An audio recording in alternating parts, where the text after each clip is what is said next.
Maths கிளீனை தரும் 3 கட்டிகளுடனான Vim maths கட்டி 30 ரூபாய் மேக்ஸ் சேமிப்புடன்.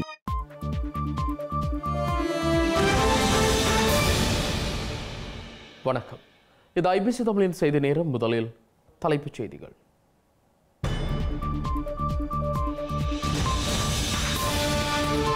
ஆளுநர் பதவியை திடீரென துறந்து சஜித்துடன் இணைந்த முசமில். ஆளுநர் பதவியை விட சஜித் ஆதரவு முக்கியம் என ரணிலுக்கு அனுப்பப்பட்ட செய்தி. ரணில் சஜித் போன்று அரசியல் தீர்வு வாக்குறுதிகளை வழங்கப் போவதில்லை என்கிறார் அனுர. அனைவருக்குமான ஜனாதிபதியாக இருப்பேன் எனவும் கருத்து.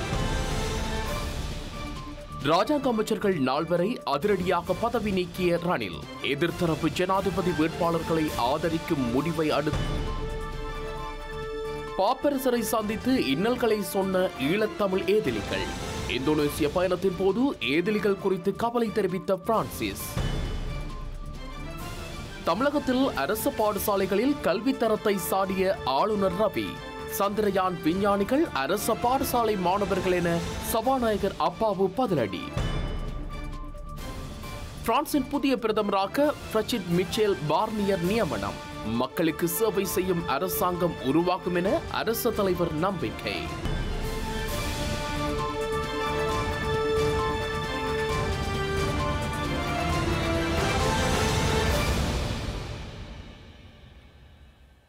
தொடர்வது விரிவான செய்திகள். இனத்திற்கு ஆதரவளிக்கும் தரப்பினரை ஸ்ரீலங்கா ஜனாதிபதி தேர்தலில் வெற்றி பெறச் செய்வதா அல்லது இனவாதத்தை எதிர்க்கும் தேசிய மக்கள் சக்திக்கு ஆதரவளிப்பதா என்பதை யாழ்ப்பாண மக்கள் தீர்மானிக்க வேண்டும் என அந்த கட்சியின் தலைவர் அனுர்குமார் திசாநாயக்க வலியுறுத்தியுள்ளார். அதே நேரம் சட்டத்தை எதிர்க்கும் நபர் ஒருவர் ஸ்ரீலங்கா ஜனாதிபதியாக தெரிவு செய்யப்படக்கூடாது எனவும் அரசியல்வாதி உள்ளிட்ட அனைத்து தரப்பினருக்கும் சட்டம் சமம் எனும் ஆட்சி முறைமை இலங்கையில் நடைமுறைப்படுத்தப்பட வேண்டும் எனவும் அவர் கூறியுள்ளார். நடைபெறவுள்ள ஜனாதிபதி தேர்தலில் தேசிய மக்கள் சக்தியின் ஜனாதிபதி வேட்பாளர் அனுரகுமார் திசாநாயக்க வெற்றி பெறுவார் என கருத்து கணிப்புகள் வெளியாகியுள்ள நிலையில் யாழ்ப்பாணத்தில் இன்று நடைபெற்ற பிரச்சார கூட்டத்தில் கலந்து கொண்டு உரையாற்றும் போதே அனுரகுமார் திசாநாயக்க இதனை தெரிவித்துள்ளார். இலங்கையில் எதிர்வரும் 21ஆம் தேதி நடைபெறவுள்ள ஜனாதிபதி தேர்தலுக்கான பிரசார நடவடிக்கைகள் தீவிரமாக முன்னெடுக்கப்பட்டு வருகின்றன. எனினும் தெற்கில் முன்னெடுக்கப்படும் பாரியளவான பிரசார கூட்டங்கள் வடக்கில் முன்னெடுக்கப்படுவதில்லை. கோட்டாபய ராஜபக்சவை தோல்வியடைய செய்ய கடந்த காலங்களில் வடக்கு வாழ் மக்கள் வாக்களித்திருந்தாலும் அந்த முயற்சி தோல்வியிலேயே முடித்திருந்தது. எனினும் தற்போது நடைபெறவுள்ள ஜனாதிபதி தேர்தல் தெற்கிற்கு மாத்திரமல்ல முழு நாட்டிற்குமான தலைமைத்துவத்தை தெரிவு செய்யும் நடவடிக்கை என்பதை அனைவரும் புரிந்து கொள்ள வேண்டும். மக்களை ஏமாற்றும் அரசியல் கலாச்சாரத்தை நாம் உடனடியாக நிறுத்த வேண்டும். இலங்கையின் அரசியல் மற்றும் சமூக கலாச்சாரம் மாற்றப்பட வேண்டும். இந்த நிலையில் மாற்றத்துக்காக போராடும் தேசிய மக்கள் சக்தியுடன் யாழ் மக்கள் இணைய வேண்டும் அல்லது சஜித் பிரேமதாச மற்றும் ரணில் விக்ரமசிங்க ஆகியோருக்கு வாக்களித்து பழைய கலாச்சாரத்தை பின்பற்றப் போகிறீர்களா என்பதை நீங்களே தீர்மானிக்க வேண்டும். மேலும் இலங்கையை பொருளாதார நெருக்கடிக்குள்ளாக்கிய தரப்பினருக்கு எதிராக மது ஆட்சியின் கீழ் சட்ட நடவடிக்கை எடுக்கப்படும். அத்துடன் லஞ்ச ஊழல் நடவடிக்கைகள் ஆதரவளித்த தரப்பினருக்கு எதிராகவும் நடவடிக்கை எடுக்கப்படும். தேசிய மக்கள் சக்தியின் ஆட்சியில் திருடர்கள் தண்டிக்கப்படுவார்கள். எமது ஆட்சியின் போது போதைப்பொருள் வியாபாரம் மற்றும் பாவனை முற்றாக ஒழிக்கப்படும். இவ்வாறாக தேசிய மக்கள் சக்தி முன்னெடுக்கவுள்ள ஆட்சி முறையை ஆதரிக்க வடக்கு வாழ் மக்கள் முன்வர வேண்டும். மாற்றத்தை எதிர்ப்பதா ஆதரிப்பதா எனும் தீர்மானத்தை தமிழ் மக்கள் மேற்கொள்ள வேண்டும். புதிய பாதையில் பயணிக்க மக்கள் முன்வர வேண்டும். தேசிய மக்கள் சக்தியின் ஆட்சியில் மேற்கொள்ளப்படவுள்ள மாற்றங்களில் அனைவரும் பங்குதாரர்களாக வேண்டும். வடக்கு மக்களின் வாக்குகளை பெற்றுக் கொள்வதற்கான உடன்படிக்கையை மக்களுடன் மேற்கொள்வதற்காக நான் இங்கு வரவில்லை. எனினும் பல அரசியல்வாதிகள் அதனையே செய்கிறார்கள். எமக்கு வாக்களித்தால் இதனை செய்வோம் எனும் வாக்குறுதிகளை பல அரசியல்வாதிகள் தொடர்ந்தும் வழங்கி வருகின்றனர். பல ஆண்டுகளாக 13ஆம் திருத்தம் மற்றும் காணி அதிகாரத்தை ஒரு ஆயுதமாக அரசியல்வாதிகள் பயன்படுத்தி வருகின்றனர். இந்த உடன்படிக்கையை செய்ய நான் இங்கு வரவில்லை. வடக்கு கிழக்கு மற்றும் தெற்கில் உள்ள அனைத்து மக்களாலும் ஏற்றுக்கொள்ளக்கூடிய அரசாங்கத்தை அமைப்பதே எனது நோக்கம். தமிழ் மக்களுக்கு எதிரான சிங்கள ஆட்சி மற்றும் சிங்கள மக்களுக்கு எதிரான தமிழ் ஆட்சி என்பவற்றை நான் முற்றாக எதிர்க்கிறேன். இதனை மாற்ற வேண்டும் என்பதே எனது அபிப்பிராயம். பாகுபாடின்றி இலங்கையில் உள்ள அனைத்து மக்களாலும் ஏற்றுக்கொள்ளக்கூடிய ஆட்சி அமைக்கப்பட வேண்டும். நான் யாருடனும் உடன்படிக்கையை மேற்கொள்ள மாட்டேன். முழு இலங்கைக்கும் புதிய அரசியலமைப்பு ஒன்று அறிமுகப்படுத்தப்பட வேண்டும். ஊவா மாகாண ஆளுநர் ஏஜேஎம் முசமில் ஜனாதிபதி ரணில் விக்ரமசிங்கவிற்கு கடிதம் மூலம் தனது பதவி விலகல் கடிதத்தை அனுப்பியுள்ளார். எதிர்வரும் தேர்தலில் ஐக்கிய மக்கள் சக்தியின் ஜனாதிபதி வேட்பாளர் சஜித் பிரேமதாசவிற்கு ஆதரவு அளிப்பதாக முசமில் தனது பதவி விலகல் கடிதத்தில் தெரிவித்துள்ளார்.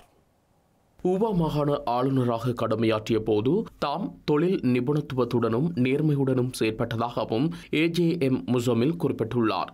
பதவியில் இருக்கும் போது எந்தொரு வேட்பாளரையும் பகிரங்கமாக ஆதரிப்பது கடினமாக இருந்ததாகவும் முசமில் தனது பதவி விலகல் கடிதத்தில் சுட்டிக்காட்டியுள்ளார். பதவியில் இருக்கும் போதே ஜனாதிபதி வேட்பாளர்களுக்காக சில ஆளுநர்கள் தீவிர பிரச்சாரத்தில் ஈடுபட்டது குறித்தும் முசமில் தனது அதிருப்தியை வெளிப்படுத்தியுள்ளார். முசமில் கடந்த 2011 ஆண்டு முதல் 2016 ஆண்டு வரை கொழும்பு முதல்வராகவும் 2017 ஆண்டு முதல் 2019 ஆண்டு வரை நல்லாட்சி அரசாங்கத்தின் போது மலேசியாவிற்கான ஸ்ரீலங்கா தூதுவராகவும் பணியாற்றியிருந்தார். இதன் பின்னர் கடந்த 2019 ஆண்டு மேல் மாகாண ஆளுநரான அவர் 2020 ஆண்டு முன்னாள் ஜனாதிபதி கோட்டாபய ராஜபக்ஷவினால் ஊவா மாகாண ஆளுநராக நியமிக்கப்பட்டிருந்தார். மிகவும் சவாலான காலப்பகுதியில் முன்னாள் ஜனாதிபதி கோட்டாபய ராஜபக்ஷவினால் ஆளுநர் பதவி தமக்கு வழங்கப்பட்டதாகவும் அவர் தனது கடிதத்தில் மேலும் கூறியுள்ளார். ஸ்ரீலங்கா ஜனாதிபதி ரணில் விக்ரமசிங்கவினால் 4 ராஜாங்க அமைச்சர்கள் பதவி நீக்கம் செய்யப்பட்டுள்ளனர். இதன்படி துறைமுகங்கள் மற்றும் விமான சேவைகள் ராஜாங்க அமைச்சர் பிரேமலால் ஜெயசேகர, மின்சக்தி மற்றும் எரிசக்தி ராஜாங்க அமைச்சர் இந்திக்க அனுருத்த, விவசாய ராஜாங்க அமைச்சர் மொஹான் பிரியதர்சன டி சில்வா, நெடுஞ்சாலைகள் ராஜாங்க அமைச்சர் ஸ்ரீபால கம்லத் ஆகியோர் ராஜாங்க அமைச்சு பதவிகளில் இருந்து நீக்கப்பட்டுள்ளனர். ஸ்ரீலங்கா அரசியலமைப்பின் 47வது சரத்தின் 3ஆம் பிரிவின் அதிகாரத்தின் கீழ் ஜனாதிபதிக்கு வழங்கப்பட்டுள்ள அதிகாரங்களின் அடிப்படையில் இவர்கள் பதவி நீக்கம் செய்யப்பட்டுள்ளனர். இலங்கை தமிழரசு கட்சியும் ஸ்ரீலங்கா ஜனாதிபதி ரணில் விக்ரமசிங்கவும் தமது அரசியல் காரணங்களுக்காக மாகாண சபை தேர்தலை நடத்த விடாமல் தடுப்பதாக ஸ்ரீலங்கா பொதுஜன பெரமுனவின் ஜனாதிபதி வேட்பாளர் நாமல் ராஜபக்ஷ குற்றம் சாட்டியுள்ளார். சஜித்தை ஆதரிக்கும் தீர்மானத்தினை எடுத்ததன் காரணமாக இலங்கை தமிழரசு கட்சிக்குள் உட்கட்சி பிளவு வலுவடைந்துள்ளது எனவும் தமிழ் மக்களுக்கான ஏகோபித்த தலைமையை அந்த கட்சியினால் வழங்க முடியாத பரிதாபமான நிலையை அடைந்துள்ளது எனவும் அவர் மேலும் தெரிவித்துள்ளார். ஸ்ரீலங்கா ஜனாதிபதி ரணில் விக்ரமசிங்கவும் இலங்கை தமிழரசு கட்சியும் கூட்டிணைந்தே மாகாண சபைகளுக்கான தேர்தல் நடத்தப்படுவதற்கு முட்டுக்கட்டை போட்டதாக நாமல் ராஜபக்ஷ குறிப்பிட்டுள்ளார். எனினும் தற்போது சஜித்தை ஆதரிக்கும் தீர்மானத்தினால் அந்த கட்சி பிளவடைந்துள்ளதாக இன்று அறிக்கையொன்றை வெளியிட்டுள்ள பொதுஜன பெரமுனவின் ஜனாதிபதி வேட்பாளர் நாமல் ராஜபக்ஷ தெரிவித்துள்ளார். மாகாண சபைகளுக்கான தேர்தல் சட்டத்தில் திருத்த சட்ட மூலத்தை விவாதமின்றி நிறைவேற்றுவதற்கு பொன்னான வாய்ப்பு காணப்பட்ட போதிலும் ஜனாதிபதி ரணில் விக்ரமசிங்கவும் தமிழரசு கட்சியும் தங்களின் சொந்த அரசியல் காரணங்களுக்காக அதனை தவறவிட்டதாகவும் அவர் குற்றம் சாட்டியுள்ளார். இலங்கை தமிழரசு கட்சி பல்வேறு தருணங்களில் மாகாண சபைகளுக்கான தேர்தல் பற்றியும் 13வது திருத்த சட்டத்தினை முழுமையாக நடைமுறைப்படுத்துவது பற்றியும் அதிகமாக பேசுவதாக நாமல் ராஜபக்ஷ குறிப்பிட்டுள்ளார்.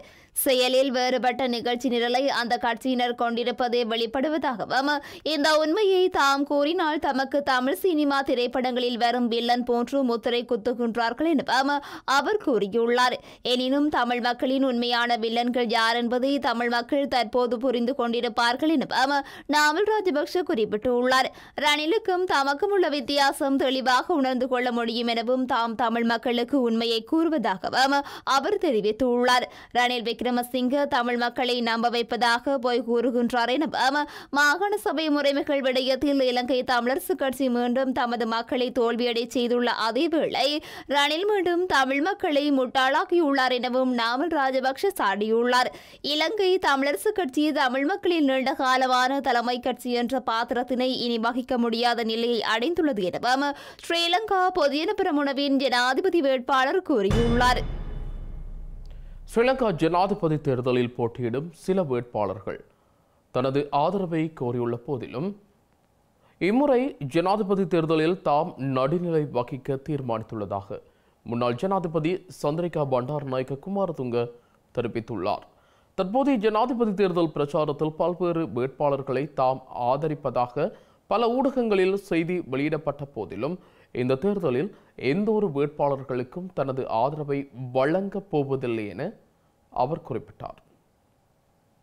ஸ்ரீலங்கா ஜனாதிபதி தேர்தலில் வாக்களிக்கும் அனைத்து வாக்காளர்களும் தீவிரமாக சிந்தித்து வாக்களிக்க வேண்டும் என சந்திரிகா பண்டாரநாயக்க குமாரதுங்க மக்களிடம் கோரிக்கை விடுத்துள்ளார். வாக்களிக்கும் போது தனிநபரை கருத்தில் கொள்ளாமல் ஒவ்வொரு வேட்பாளரின் செயல் திட்டங்களை செயல்படுத்தும் விதம், நடைமுறைகள், திட்டங்களை செயல்படுத்த அவர்கள் பயன்படுத்தும் அமைப்புகள் மற்றும் அவற்றை செயல்படுத்தும் பொறுப்பில் இருப்பவர்கள் தொடர்பாக கருத்தில் கொள்ளுமாறும் அவர் சுட்டிக்காட்டியுள்ளார். நிறைவேற்று அதிகாரம் கொண்ட ஜனாதிபதி முறையை ஒழிப்பதற்கும் கல்வி, சுகாதாரம், விவசாயம், குறிப்பாக சிறு விவசாயிகள், சிறு நடுத்தர கைத்தொழில்கள் மற்றும் தொழில் முயற்சிகள், பெருந்தொழில்கள் மற்றும் ஏற்றுமதிகளை பல்வகைப்படுத்தல், பெருந்தோட்டம், சர்வதேச வர்த்தகம் மற்றும் சுற்றுலாத்துறை போன்ற துறைகளுக்கான கொள்கைகளுக்கு முன்னுரிமை வழங்கப்பட வேண்டும் எனவும் அவர் கூறியுள்ளார். நமது விருப்பப்படி சிறந்த மற்றும் நேர்மையான நிர்வாகம் மற்றும் அரசாங்கத்தில் உள்ள ஊழலை நீக்குவது மற்றும் வாக்குறுதியளிக்கப்பட்ட கொள்கைகளை சரியான முறையில் செயல்படுத்துதல் ஆகியவற்றின் உறுதிமொழியை கோருவதற்கு வாக்காளர்களுக்கு மறுக்க முடியாத உரிமை உள்ளது எனவும் முன்னாள் ஜனாதிபதி குறிப்பிட்டுள்ளார். மிகவும் முக்கியமாக இது சட்டம், நிர்வாக மற்றும் நீதித்துறை மற்றும் அரசாங்கத்தின் அனைத்து உயர் பதவிகளுக்கும் உயர் நேர்மை, தகுதி மற்றும் தகுதிகள் கொண்ட நபர்களை நியமிக்கப்படுவதையும் மக்கள் கருத்தில் கொள்ள வேண்டும் எனவும் சந்திரிகா பண்டாரநாயக்க குமாரதுங்க மேலும் கூறியுள்ளார். ஸ்ரீலங்கா ஜனாதிபதி தேர்தலில் களமிறங்க உள்ள வேட்பாளர்களுக்கு இடையில் நடைபெற உள்ள நேரடி விவாதத்தில் ஜனாதிபதி ரணில் விக்ரமசிங்க மற்றும் தேசிய மக்கள் சக்தியின் தலைவர் அனுரகுமார் திசாநாயக்க ஆகியோர் பங்கேற்கப் போவதில்லை என மார்ச் 12 இயக்கம் தெரிவித்துள்ளது. இந்த விவாதத்தில் பங்கேற்க 16 வேட்பாளர்கள் தயாராக உள்ளதாக மார்ச் 12 இயக்கம் வெளியிட்டுள்ள அறிக்கையில் குறிப்பிடப்பட்டுள்ளது. இலங்கையில் எதிர்வரும் 21ஆம் தேதி நடைபெறவுள்ள ஜனாதிபதி தேர்தலில் சுமார் 38 வேட்பாளர்கள் களமிறங்க உள்ள நிலையில் குறித்த தரப்பினருக்கிடையிலான நேரடி விவாதத்திற்கு பெப்ரல் அமைப்பு அழைப்பு விடுத்திருந்தது. இந்த அழைப்பை பலர் ஏற்றுக்கொண்டுள்ள அதேவேளை சிலர் நிராகரித்துள்ளனர். இந்த நிலையில் தற்போது குறித்த விவாதத்திற்கு சுமார் 16 ஜனாதிபதி வேட்பாளர்கள் இணக்கம் தெரிவித்துள்ளதாகவும் இதற்கமைய அவர்களுக்கிடையிலான விவாதம் முன்னெடுக்கப்படும் முறை திட்டமிடப்பட்டுள்ளதாகவும் மார்ச் 12 இயக்கம் தெரிவித்துள்ளது. இதன்படி ஜனாதிபதி வேட்பாளர்களான சஜித் பிரேமதாச, நாமல் ராஜபக்ச, திலித் ஜெயவீர, அரியநேத்திரன் ஆகியோர் எதிர்வரும் 7ஆம் தேதி நடைபெறவுள்ள விவாதத்தில் பங்கேற்க உள்ளனர். இதனைத் தொடர்ந்து விஜயதாச ராஜபக்ஷ, நுவன் போபகே, சரத் மமேந்திர, அனோஜ் சில்வா, ஓஷல் ஹேரத் மற்றும் பிரியந்த விக்ரமசிங்க ஆகியோர் 8ஆம் தேதி நேரடி விவாதத்தில் பங்கேற்க உள்ளனர். அத்துடன் மயில் வாகனம் திலகராஜன், ரோஷான் ரணசிங்க, கேதி விக்ரமரத்ன உள்ளிட்ட மேலும் சிலர் எதிர்வரும் 9ஆம் தேதி விவாதத்தில் பங்கேற்க உள்ளனர். எனினும் இந்த விவாதத்தில் பங்கேற்பது தொடர்பில் ஸ்ரீலங்கா ஜனாதிபதி ரணில் விக்ரமசிங்க மற்றும் தேசிய மக்கள் சக்தியின் தலைவர் அனுரகுமார திசாநாயக்க ஆகியோர் பங்கேற்பது தொடர்பில் மார்ச் 12 இயக்கம் வெளியிட்டுள்ள அறிக்கையில் எந்தவொரு விடயமும் குறிப்பிடப்படவில்லை. இதேவேளை ஸ்ரீலங்கா ஜனாதிபதி தேர்தலில் போட்டியிடும் பிரதான வேட்பாளர்களை மாத்திரம் பெப்ரல் அமைப்பு நேரடி விவாதத்திற்கு தெரிவு செய்துள்ளமைக்கு எதிராக ஜனாதிபதி வேட்பாளரான ஜனகரட் நாயக்கு ஸ்ரீலங்கா தேர்தல்கள் ஆணைக்குழுவில் முறைப்பாடொன்றை மேற்கொண்டிருந்தமையும் குறிப்பிடத்தக்கது. பொருளாதார நெருக்கடியிலிருந்து நாட்டை கட்டியெழுப்ப கைகோர்த்த எவரையும் தண்டிக்க அனுமதிக்கப் போவதில்லை என பொதுஜன ஐக்கிய சுதந்திர முன்னணியின் தலைவரும் பிரதமருமான தினேஷ் குணவர்தன தெரிவித்துள்ளார். இலங்கை அரசியலில் புதிய திசையை உருவாக்கும் நோக்கில் நாட்டில் பரந்துபட்ட அரசியல் கூட்டணியான பொதுஜன ஐக்கிய சுதந்திர முன்னணியின் அங்குரார்ப்பண நிகழ்வில் பிரதமர் தினேஷ் குணவர்தன இதனை தெரிவித்துள்ளார். நாம் உருவாக்கிய இந்த முன்னணியின் மூலம் ஒழுக்கமான நாட்டை கட்டியெழுப்ப உறுதியுடன் அர்ப்பணிப்போம். தீர்மானம் மிகவும் முக்கியமானது. விமர்சனங்களுக்கு செவி சாய்ப்போம். உறுதியுடனும் அர்ப்பணிப்புடனும் பணியாற்றுவோம். கடந்த காலத்தில் இருந்து நமது நாட்டில் ஜனநாயகம் வென்றுள்ளது. எத்தகைய விமர்சனங்கள், அச்சுறுத்தல்கள் வந்தாலும் மக்கள் வாக்கெடுப்பின் மூலம் ஆட்சிகளை தேர்ந்தெடுத்து நாடு செல்ல வேண்டிய பாதைகளை தீர்மானித்த தாய் நாடு எங்களிடம் உள்ளது. அந்த பெருமை நம் நாட்டிற்கும் இந்தியாவிற்கும் மட்டுமே உண்டு. நாடாளுமன்ற ஜனநாயகம் மற்றும் மக்களின் நம்பிக்கையை அடிப்படையாக கொண்ட புதிய வேலை திட்டத்தின் ஊடாக நாட்டை அபிவிருத்தி செய்வது அவசியமாகும். இங்கே புதிய தலைமுறை நம்மை பார்க்கின்றது.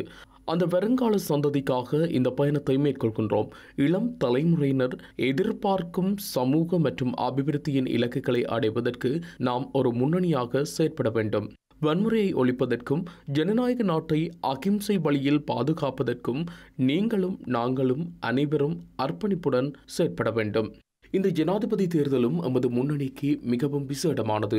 செப்டம்பர் 21 நடைபெறவுள்ள ஜனாதிபதி தேர்தலில் வெற்றியீட்டுவதற்கும் நிலையான அரசாங்கமாக முன்னோக்கி செல்வதற்கும் எதிர்வரும் ஒவ்வொரு தேர்தலிலும் அனைத்து நட்பு கட்சிகள் மற்றும் சக்திகளுடனும் கைகோர்த்து செயற்படுவதற்கும் எமது பொதுஜன ஐக்கிய சுதந்திர முன்னணி உறுதி பூண்டுள்ளது. தனிமையிலிருந்து விடுபட்டு நட்புறவின் மூலம் சர்வதேசத்தை சமாளிக்கும் நாடாக மாறிவிட்ட நிலையில் தீவிரவாத சோதனைகளுக்கு நாட்டை பலியாக்க வேண்டாம். நாங்கள் இல்லாமல் ஆட்சியை நடத்துவது சாத்தியமில்லை. அச்சுறுத்தல்கள் மற்றும் சிரமங்களை எதிர்கொண்ட எமது நாடாளுமன்ற உறுப்பினர்கள் தன்னம்பிக்கையுடன் உலகின் நம்பிக்கையை வென்றுள்ளனர். அரசாங்கத்தை நடத்துவதற்கு ஜனாதிபதி மீது நம்பிக்கை இருந்தது. சக ஊழியர்கள், மருத்துவர்கள், ஆசிரியர்கள், விவசாயிகள், தொழிலாளர்கள், இளைஞர்கள் மற்றும் பெண்கள் ஆகியோரின் பங்களிப்போடு நம்பகமான இலங்கையை உருவாக்க மத்தியஸ்தம் செய்வோம். தமிழ் தேசிய கூட்டமைப்பின் நாடாளுமன்ற உறுப்பினர் M.A. சுமந்திரன் போன்றவர்கள் அதிகாரத்தை பெற என்ன வேண்டுமானாலும் செய்வார்கள் என ஜனாதிபதி வேட்பாளர் பத்ரமுல்ல சீலரத்ன தேரர் தெரிவித்துள்ளார்.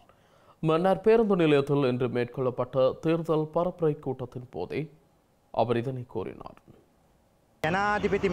தமிழரசியல் கட்சிகள் சஜித் பிரேமதாசவிற்கு தங்கள் ஆதரவு வழங்கி ஒப்பந்தங்களில் கைச்சாத்திட்டுள்ளனர். இங்கு சஜித் பிரேமதாச மட்டுமல்ல, ஜனாதிபதி ரணில் விக்ரமசிங்க உட்பட்ட அனைத்து அரசியல் கட்சிகளுமே கூட்டணிகள் உருவாகும் போது ஒப்பந்தங்களை தூக்கி எறிந்து விடுவார்கள். அனுருகுமார் திசாநாயக்க, நாமல் ராஜபக்ச, திலித் ஜெயவீர போன்றவர்களும் அவ்வாறானவர்களே. இவ்வாறான தலைவர்களை தெரிவு செய்தால் மேலும் பாதிப்படைவது வடக்கு கிழக்கு மக்களே. சுமந்திரன் போன்றவர்கள் அதிகாரத்தை பெற என்ன வேண்டுமானாலும் செய்வார்கள். அவர்களின் பிள்ளைகள் வெளிநாடுகளில் சிறப்பான வாழ்க்கை வாழ்கிறார்கள். வடமாகாணத்தில் வாழும் அப்பாவி தமிழர்களுக்கு இதுவரை எந்த தீர்வும் எட்டவில்லை. அப்பாவி பொதுமக்களை வைத்து அவர்கள் அரசியல் செய்கின்றார்கள். எனவே தமிழ் மக்கள் சிந்தித்து உங்கள் வாக்குகளை அளிக்க வேண்டும். தமிழ் மக்கள் மத்தியில் நீண்ட கால அபிலாசைகளை உள்ளடக்கிய வகையில் வெளியிடப்பட்டுள்ள தமிழ் பொது வேட்பாளரின் தேர்தல் விஞ்ஞாபனம் தாம் எதிர்பார்த்ததை விட பலத்த வரவேற்பு பெற்றுள்ளதாக தமிழ் தேசிய பொது கட்டமைப்பின் உறுப்பினரும் அரசியல் ஆய்வாளருமான நிலாந்தன் குறிப்பிட்டுள்ளார். எதிர்மறையான கருத்துக்களை தாண்டி தமிழர் தாயகம் மட்டுமன்றி புலம்பெயர் உறவுகளின் ஆதரவு கிடைக்க பெற்றுள்ளமை காலத்தின் தேவையை உணர்த்துவதாக இன்று இடம்பெற்ற ஊடக சந்திப்பில் நிலாந்தன் குறிப்பிட்டுள்ளார். இப்படி ஒரு கட்டமைப்பை உருவாக்கியது ஒரு காலப்பொருத்தமானது என்பதும், தமிழ் மக்கள் எந்த அளவுக்கு சிதறி போய் ஏக்கத்தோடு இருக்கிறார்கள். இப்படி ஒரு கட்டமைப்பு வந்ததும் அவர்கள் அந்த கட்டமைப்பில் தங்களுடைய விருப்பங்கள் எல்லாவற்றையும் குவித்து அந்த கட்டமைப்பு வெளியிடக்கூடிய ஒரு பொதுநிலைப்பாட்டு ஆவணத்தில் தங்களுடைய விருப்பங்கள் எல்லாவற்றையும் கொண்டு போய் குவித்து தங்களுடைய வேண்டுகைகள், விருப்பங்கள், கவலைகள் அனைத்தும் அந்த ஆவணத்தில் இணைக்கப்பட வேண்டும் என்று தமிழ் மக்கள் விரும்புகிறார்கள் என்று சொன்னால், தமிழ் மக்கள் பேரவைக்கு பின் கிட்டத்தட்ட கடந்த 8 ஆண்டுகளிலும் தமிழ் மக்கள் ஏதோ ஒன்று வரும், அது கூடாக தங்களோட குரலை ஒலிக்க செய்ய வேண்டும் என்று காத்திருந்ததை இது காட்டுகிறது. மட்டுமல்ல, இந்த தேர்தல் அறிக்கைக்கு முன்னும் பின்னும் அது தொடர்பாக வெளிவந்திருக்கக்கூடிய வாத பிரதிவாதங்களும் கேள்விகளும் களத்திலும் புலத்திலும் எங்களுக்கு எதை காட்டுதுன்னு சொன்னால், இப்படி ஒரு அறிக்கை வரும், அதுக்குள்ள தங்களுடைய வேண்டுகைகள், கோரிக்கைகளை இணைக்க வேண்டும் என்று தமிழ் மக்கள் காத்திருந்தார்கள். அல்லது இப்படிப்பட்ட ஒரு அறிக்கை வரைக்கும் அதுக்குள்ள தங்களுடைய எல்லா அபிலாஷைகளையும் தங்களுடைய விருப்பு வெறுப்புகளையும் அதில் கொண்டு போடணும் என்று அவர்கள் எதிர்பார்த்திருக்கிறார்கள் என்பதனை அது காட்டுகிறார். தமிழ் மக்கள் எவ்வளவுக்கு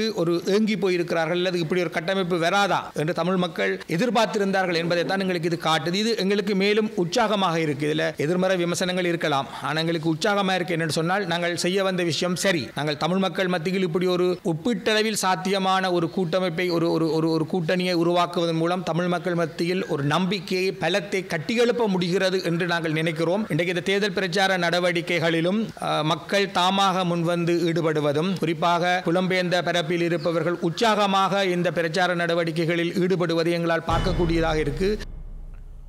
கிழக்கு பல்கலைக்கழகத்தில் தஞ்சமடைந்த வேளை ஸ்ரீலங்கா ராணுவத்தினரால் விசாரணைக்கு என அழைத்து சென்று காணாமலாக்கப்பட்ட 158 பேரின் 34வது ஆண்டு நினைவேந்தல் இன்று கடைபிடிக்கப்பட்டுள்ளது.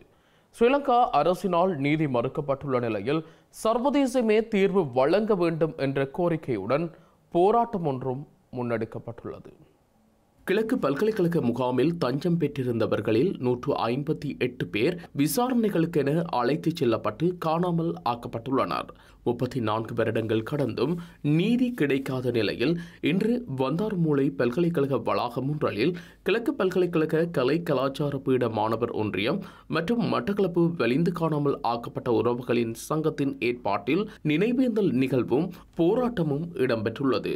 இந்த நிகழ்வில் மட்டக்களப்பு வலிந்து காணாமல் ஆக்கப்பட்ட உறவுகளின் சங்கம், கிழக்கு பல்கலைக்கழக கலை கலாச்சார பீட மாணவர்கள், குடிசார் சமூக செயற்பாட்டாளர்கள் உட்பட்ட பலர் கலந்து கொண்டிருந்தனர். சர்வதேச நீதி விசாரணை எங்களுக்கு கிடைக்க வேண்டும். இந்த மாதம் இந்த 9ஆம் தேதி ஐநா கூட்டத்தொடர் தொடங்கும் இந்த வேளையில் எங்களுடைய இந்த பிரச்சனைகளுக்கு கைகளில் ஒப்படைக்கப்பட்ட உறவுகளுக்கு என்ன நடந்தது, குழந்தைகளுக்கு என்ன நடந்தது, கைகளில் கொடுக்கப்பட்டவர்களுக்கு வெள்ள வேன்ல கடத்தி செல்லப்பட்டவர்களுக்கு என்ன நடந்தது, இந்த பல்கலைக்கழகத்தில் கொண்டு செல்லப்பட்டவர்களுக்கு என்ன நடந்தது, சிட்டாண்டி முருகன் கோயிலில் தஞ்சம் பூந்திருந்த 137 பேருக்கு என்ன நடந்தது, சத்ருகொண்டான்ல இருந்து ஒரு ஊரையே ஒதுக்கி கொண்டு போனவர்கள் அவர்களுக்கு என்ன நடந்தது, இப்படி கிழக்கு மாகாணத்தில் தொகையா வகையாக கொண்டு சென்றவர்கள், கடத்தி சென்றவர்கள், அவர்களுக்கான எந்த ஒரு பதிலும் இந்த இலங்கை அரசாங்கம் இத்தனை வருஷம் 34 வருஷம் கடந்த நிலையிலும் எங்களுக்கு பதில் தராத அரசாங்கத்தால் இனி எங்களுக்கு தீர்வு கிடைக்க போவதில்லை. சர்வதேசம் இனியும் பாராமுகமாக இருக்க வேணாம். ஐக்கிய நாடு சபையில்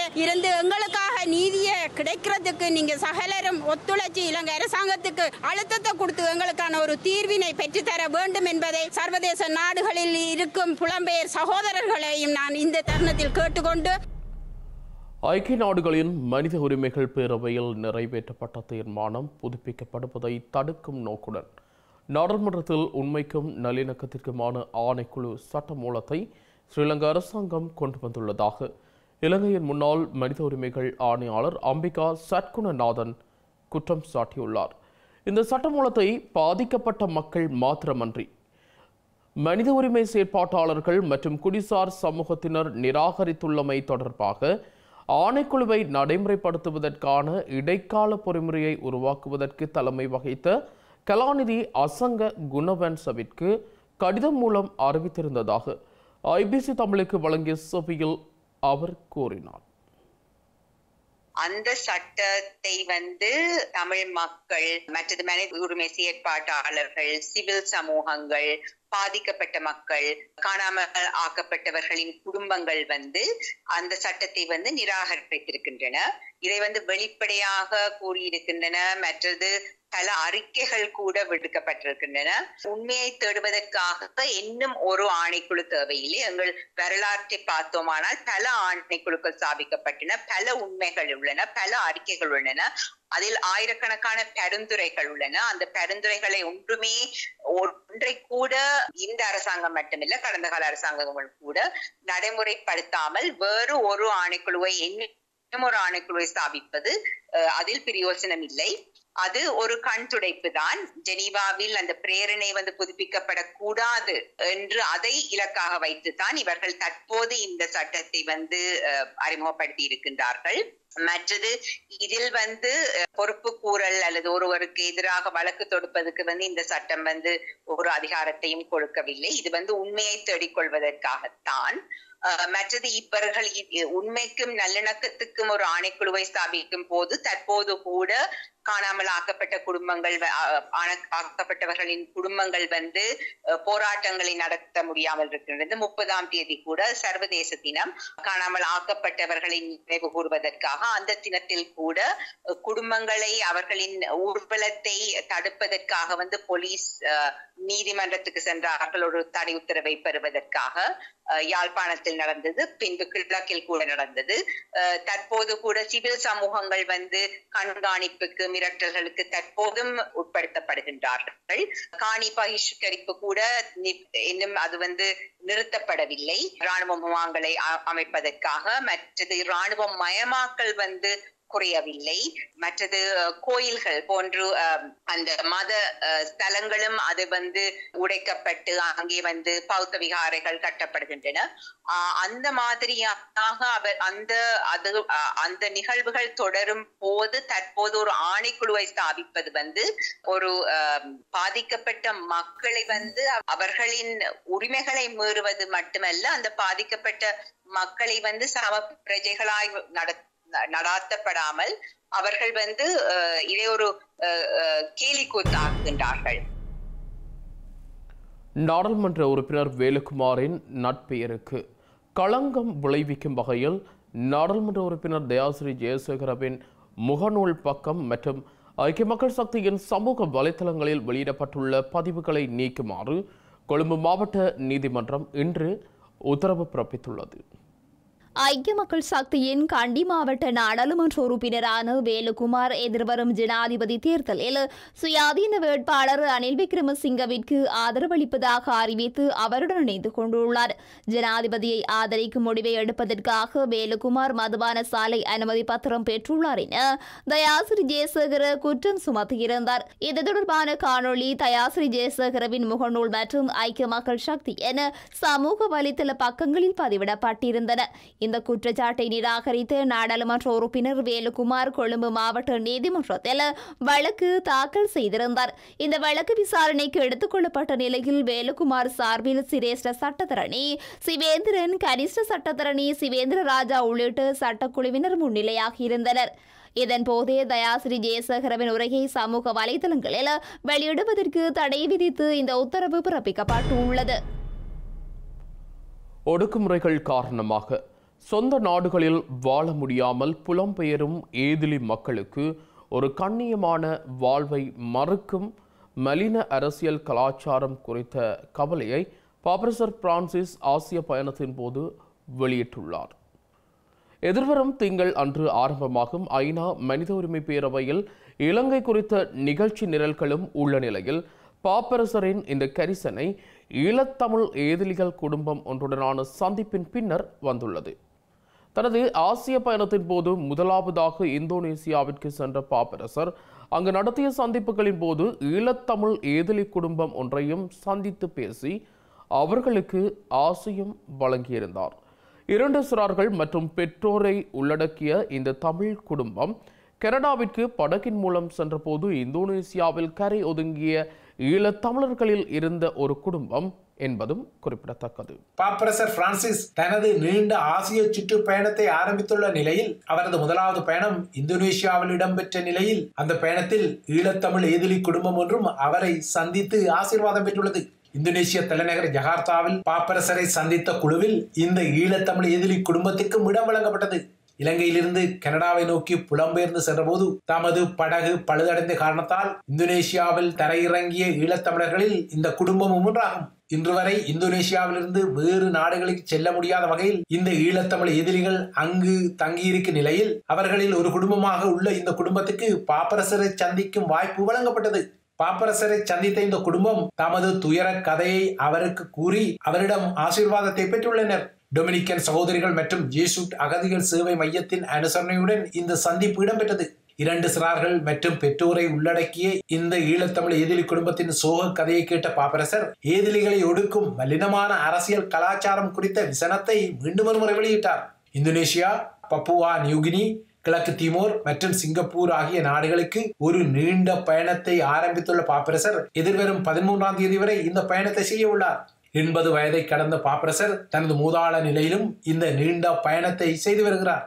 பாப்பரசரை ஈழத்தமிழ் ஏதிலி குடும்பம் சந்தித்து ஆசீர்வாதம் பெற்ற காட்சிகள் தற்போது அனைத்துலக ஊடகங்களிலும் வெளிவந்துள்ளன. மேலும் சில உள்நாட்டு செய்திகள் தொடர்கின்றன.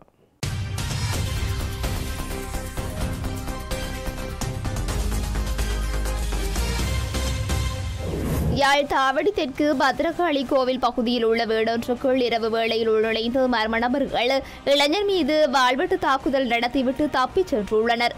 குறித்த நபர் யாழ் போதனா வைத்தியசாலையில் அனுமதிக்கப்பட்டுள்ளதுடன் குறித்த சம்பவம் தொடர்பிலான மேலதிக விசாரணைகளை சுன்னாகம் குற்றத்தடுப்பு காவல்துறையினர் மேற்கொண்டு வருகின்றனர். கிளிநொச்சி உருத்திரபுரம் பகுதியில் ஒன்றுருளி ஒன்று கட்டுப்பாட்டை இழந்து வீதிக்கு அருகில் உள்ள வடிகாலில் விழுந்து விபத்துக்குள்ளானதில் ஒருவர் உயிரிழந்துள்ளார். குறித்த விபத்தில் தரணிக்குளம் பகுதியைச் சேர்ந்த 32 வயதுடைய நபர் ஒருவரே உயிரிழந்துள்ளதாக காவல்துறையினர் தெரிவித்துள்ளனர். 2024ஆம் ஆண்டு வடமாகாண மெய்வல்லுநர் போட்டிகளில் வவுனியா வடக்கு வலய பின்தங்கிய பாடசாலைகளில் ஒன்றான கிடாத்தூரி கருவேப்பங்குளம் ஆத்தக பாடசாலையைச் சேர்ந்த சரணியா சந்திரகாசன் எனும் மாணவி சாதனை படைத்துள்ளார். 14 வயதின் கீழ் பெண் பிரிவில் குண்டு போடுதல் நிகழ்ச்சியில் தங்கப்பதக்கத்தினையும் 9.41 மீட்டர் தூரம் எறிந்து வர்ண சான்றிதழுடனான புதிய சாதனையும் பெற்று வடக்கு கல்வி வலயத்திற்கும் பாடசாலைக்கும் பெருமையை சேர்த்துள்ளார். அத்துடன் அவர் தட்டறுதல் நிகழ்ச்சியில் 3ஆம் இடத்தினையும் 14 வயதின் கீழ் பெண் பிரிவில் மைதான போட்டிகளில் சிறந்த வீராங்கனை என்ற 2 விருதுகளையும் பெற்று பாடசாலைக்கும் வடக்கு கல்வி வலயத்திற்கும் பெருமை சேர்த்துள்ளார்.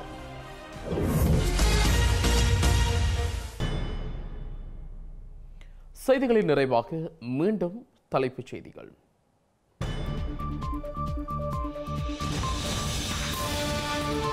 ஆளுநர் பதவியை திடீரென துறந்து சஜித்துடன் இணைந்த முசமில் ஆளுநர் பதவியை விட சஜித் ஆதரவு முக்கியம் என ரணிலுக்கு அனுப்பப்பட்ட செய்தி. ரணில் சஜித் போன்று அரசியல் தீர்வு வாக்குறுதிகளை வழங்கப் போவதில்லை என்கிறார் அனுர. அனைவருக்குமான ஜனாதிபதியாக இருப்பேன் எனவும் கருத்து. ராஜாங்க அமைச்சர்கள் நால்வரை அதிரடியாக பதவி நீக்கிய ரணில் எதிர்த்தரப்பு ஜனாதிபதி வேட்பாளர்களை ஆதரிக்கும் முடிவை அடுத்து பாப்பரசரை சந்தித்து இன்னல்களை சொன்ன ஈழத்தமிழ் ஏதிலிகள். இந்தோனேசிய பயணத்தின் போது ஏதிலிகள் குறித்து கவலை தெரிவித்த பிரான்சிஸ். தமிழகத்தில் அரசு பாடசாலைகளில் கல்வி தரத்தை சாடிய ஆளுநர் ரவி. சந்திரயான் விஞ்ஞானிகள் அரச பாடசாலை மாணவர்கள் என சபாநாயகர் அப்பாவு பதிலடி. பிரான்சின் புதிய பிரதமராக பிரச்சிட் மிச்சேல் பார்னியர் நியமனம். மக்களுக்கு சேவை செய்யும் அரசாங்கம் உருவாகும் என அரச தலைவர் நம்பிக்கை.